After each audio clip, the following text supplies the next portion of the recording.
Tender में आलमगीर आलम का हिस्सा 1.5%, ग्रामीण विकास मंत्री के लिए ही थे 32.20 करोड़ रुपए, ईडी का दावा। झारखंड के ग्रामीण विकास विभाग में जारी कमीशन खोरी में मंत्री आलमगीर आलम को 1.5% हिस्सा मिलता है। मंत्री को सितंबर 2022 में कमीशन में हिस्सेदारी के रूप में 3 करोड़ रुपए मिले थे। यह रकम एक इंजीनियर ने दी थी। जहांगीर के घर से मिले 32.20 करोड़ रुपए की वसूली मंत्री के लिए संजीव लाल के निर्देश पर की गई थी। ईडी ने ग्रामीण विकास मंत्री को पीएमएलए के विशेष न्यायाधीश की अदालत में पेश करते हुए रिमांड पिटीशन में इन बातों का उल्लेख किया है। साथ कमीशन खोरी के सिलसिले में आलमगीर की महत्वपूर्ण भूमिका को देखते हुए जांच के लिए 10 दिनों के रिमांड पर देने का अनुरोध किया। अदालत ने ईडी को 6 दिनों की रिमांड मंजूर की है। इसके बाद आलमगीर आलम को बिरसा मुंडा सेंट्रल जेल भेज दिया गया। शुक्रवार से आलमगीर आलम को रिमांड पर लेकर ईडी पूछताछ करेगी। रिमांड पिटीशन में कमीशन खोरी की चर्चा करते हुए कहा गया कि ग्रामीण विकास विशेष प्रमंडल और ग्रामीण कार्य विभाग के एक सहायक अभियंता द्वारा कमीशन की वसूली पर ध्यान दिया जाता है। जांच में यह पाया गया कि टेंडर में कुल लागत का 1.5% मंत्री के कमीशन के रूप में निर्धारित है।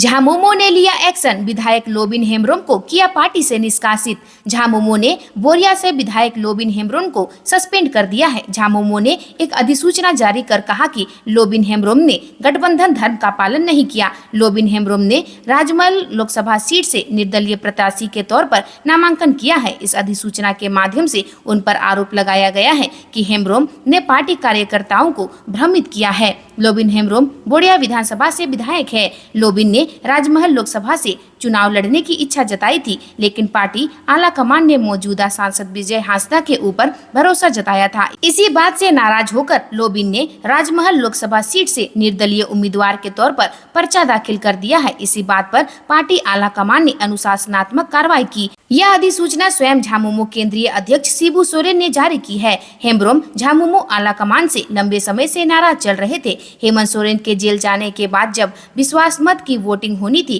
तब से ही खबरें आ रही थी कि वो नाराज है। लोबिन के बीजेपी में भी जाने की अटकलें तेज हो गई थी, लेकिन लोबिन बीजेपी में न जाकर निर्दलीय प्रत्याशी के तौर पर पर्चा भरा। झामुमो ने लोकसभा चुनाव में पार्टी के विरुद्ध कार्य करने वाले अनेक दिग्गज नेताओं के ऊपर कार्रवाई की है। इसमें बिशुनपुर के झामुमो विधायक चमरालिंडा को भी पार्टी से सस्पेंड किया है। चमरालिंडा ने लोहरदगा लोकसभा सीट से निर्दलीय प्रत्याशी के तौर पर चुनाव लड़ रहे हैं। वहीं पूर्व विधायक बसंत लोगा को भी पार्टी से 6 सालों के लिए निष्कासित कर दिया है। बसंत लोगा ने खूंटी लोकसभा सीट से निर्दलीय प्रत्याशी के तौर पर मैदान में हैं। झारखंड हाईकोर्ट ने राहुल गांधी पर लगाया 1000 का हर्जाना, अमित शाह टिप्पणी मामले की टाल रहे सुनवाई। झारखंड हाईकोर्ट ने राहुल गांधी पर 1000 का हर्जाना लगाया है। केंद्रीय गृह मंत्री अमित शाह पर टिप्पणी मामले में कोर्ट ने यह दिया है। दरअसल पिछली कई सुनवाई से उनकी तरफ से समय की मांग की जा रही थी, जिस पर अदालत ने उन पर हर्जाना लगाया है। राहुल गांधी ने अमित शाह पर टिप्पणी करने के मामले में हाईकोर्ट में याचिका दाखिल की है। राहुल गांधी ने दिल्ली के अधिवेशन में कहा था कि भाजपा में हत्या का आरोपित भी अध्यक्ष बन सकता है, लेकिन कांग्रेस में ऐसा नहीं हो सकता है, जिसको लेकर चाईबासा कोर्ट में शिकायतवाद दर्ज कराई गई है। अदालत में इस मामले में राहुल गांधी पर पीड़क कार्यवाही नहीं की अवधि को बढ़ा दिया है। रांची में शाह ने 1.5 किलोमीटर लंबा रोड शो किया। भगवा रंग की गाड़ी से निकले, छतों से बरसे फूल, जय श्री राम के नारे लगे। केंद्रीय गृह मंत्री अमित शाह ने आज रांची में रोड शो किया। उनका ये रोड शो करीब 1.5 किलोमीटर लंबा था। इस दौरान शाह ने बीजेपी प्रत्याशी संजय सेठ के लिए प्रचार किया। शाह के स्वागत के लिए अलग अलग मंच बनाए गए थे। रोड शो के दौरान उन पर फूलों की बारिश की गई। लोग छतों से शाह की एक झलक देखने के लिए खड़े थे। लोग ढोल नगाड़े के साथ महिलाओं की टोली पहुंच गई थी। सड़क के दोनों ओर भीड़ दिखाई दी। शाह ने हाथ हिलाकर लोगों का अभिवादन किया। रोड शो के दौरान रांची का मौसम भी सुहाना हो गया। हल्की बूंदाबांदी हुई। रोड शो राम मंदिर होते हुए पावर चौक, फिर महादेव मंडा की तरफ बढ़ा, फिर सरस्वती शिशु विद्या मंदिर स्कूल के पास समाप्त हो गया। जादू टोना के शक में अधेड़ को उतारा मौत के घाट, ग्रामीणों ने हत्या कर शव को पेड़ से लटकाया। गुरुवार देर शाम थाना क्षेत्र के छोटा पोखरिया गांव में 48 वर्षीय गोलिया पहाड़िया की मौत के बाद आक्रोशित स्वजनों व ग्रामीणों ने डायन बिसाही का आरोप लगाते हुए एक अधेड़ की हत्या कर दी। मृतक का नाम लोफरा पहाड़िया है और उसकी लाठी डंडा से पीट कर हत्या कर दी गई। सबूत को छिपाने के लिए ग्रामीणों ने लोफरा के शव को पेड़ से लटका दिया। ग्रामीणों ने आरोप लगाया कि लोफरा ने जादू टोना के प्रभाव से गांव के कई लोगों की जान ले ली है। लोफरा ने डायन बिसाही के प्रभाव से गोलिया पहाड़िया की तबीयत बिगाड़ दी। बीते सोमवार से ही गोलिया अस्वस्थ चल रहा था, उन्हें उल्टी व दस्त हो रहे थे, जिसकी मृत्यु सदर अस्पताल दुमका में गुरुवार को हो गई। गोलिया का शव गांव पहुंचते ही दोनों बेटा मुड़की पहाड़िया व बिमला पहाड़िया सहित अन्य ग्रामीण आक्रोशित हो गए। लोफरा के ऊपर डायन बिसाही का आरोप लगाते हुए पंचायती बुलाई। पंचायती में ओझा गुरु ने बताया कि गोलिया पहाड़िया समेत विगत 5 वर्षों से गांव के 12 व्यक्ति की मृत्यु हुई है।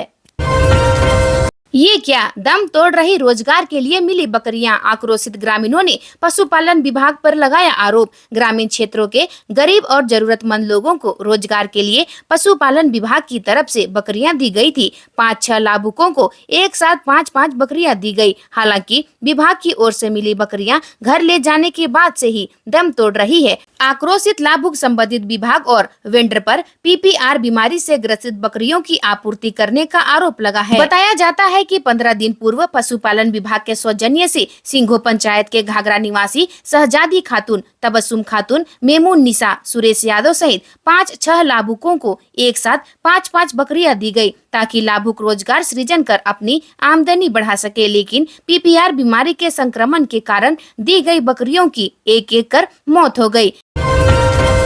झारखंड की इन 3 लोकसभा सीटों पर कल थम जाएगा चुनावी शोर, प्रत्याशी लगाएंगे पूरा जोर। झारखंड के दूसरे चरण की 3 सीटों चतरा, कोडरमा और हजारीबाग पर 20 मई को मतदान होगा। शुक्रवार को इन सीटों पर चुनाव प्रचार चरम पर था और शनिवार को शाम 5 बजे इन सीटों पर चुनाव प्रचार थम जाएगा। इस चरण में भी 3 सीटों पर सुबह 7 बजे से शाम 5 बजे तक मतदान किया जाएगा। शाम 5 बजे से उनका डोर टू डोर जनसंपर्क अभियान शुरू होगा। इस चरण में चतरा, कोडरमा तथा हजारीबाग तीनों सामान्य सीटें हैं। तीनों सीटों पर कुल 54 प्रत्याशी चुनाव मैदान में हैं, जिनमें 2 महिलाएं तथा 23 निर्दलीय हैं। चतरा में 22, हजारीबाग में 17 तथा कोडरमा में 15 प्रत्याशी चुनाव लड़ रहे हैं।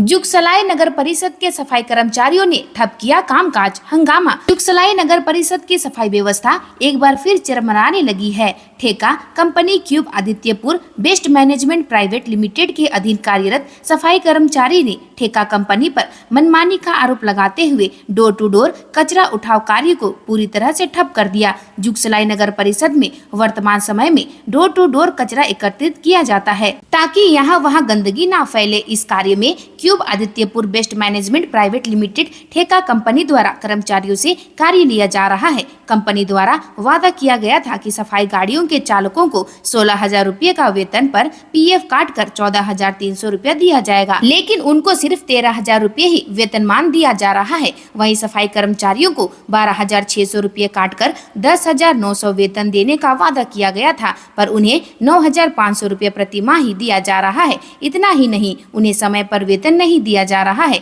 सुबह 6 बजे से दोपहर 2 बजे तक के काम की जगह पर शाम 4 बजे तक काम लिया जा रहा है और जब कर्मचारी अपनी आवाज उठाते हैं तो उन्हें नौकरी से निकाल देने की धमकी दी जाती है। ठेका कंपनी के इन हरकतों से परेशान होकर 10 चालक और 30 कर्मचारी, जिन पर पूरे जुगसलाई के कचरा उठाने की जिम्मेदारी है, उन्होंने आंदोलन का रूप अख्तियार करते हुए काम को पूरी तरह से ठप कर दिया है।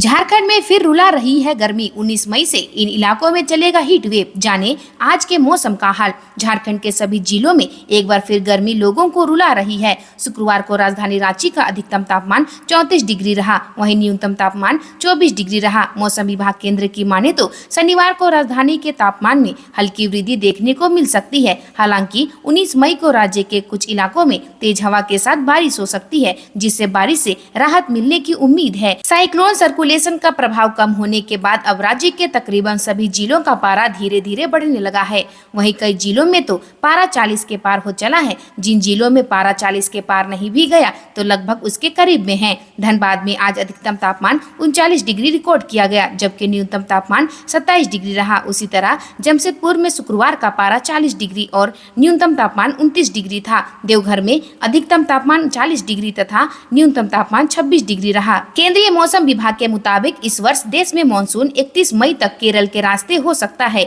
वहीं अगर हम झारखंड की बात करें तो 10 से 12 के बीच में मानसून का प्रवेश संताल परगना के इलाके से हो सकता है। हालांकि शुरुआत में मानसून कमजोर रहने के कारण इसका प्रभाव 20 जून के बाद हो सकता है। आज के लिए बस इतना ही। मिलते हैं अन्य नई खबरों के साथ में। धन्यवाद।